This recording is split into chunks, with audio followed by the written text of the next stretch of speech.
Hello, welcome to the Submit Your Mobile App to App Stores course. My name is Keith Gilbert and I'll be your guide as you learn how to submit a mobile app to the Apple App Store and Google Play. In this course, I'll show you step by step how to navigate the specific process required by Apple and Google to create a store listing and then successfully submit an app to be distributed on these stores. Both Apple and Google have completely different requirements and workflows.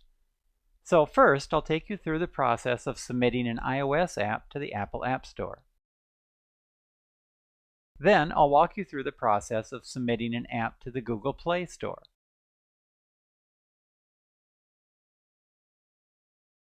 If you've completed the Create a Mobile App with N5 and PhoneGap Build course here at Ajar Academy, you should have the necessary finished app files and done some of the other basic groundwork required for these processes, such as joining the Apple and Google developer programs.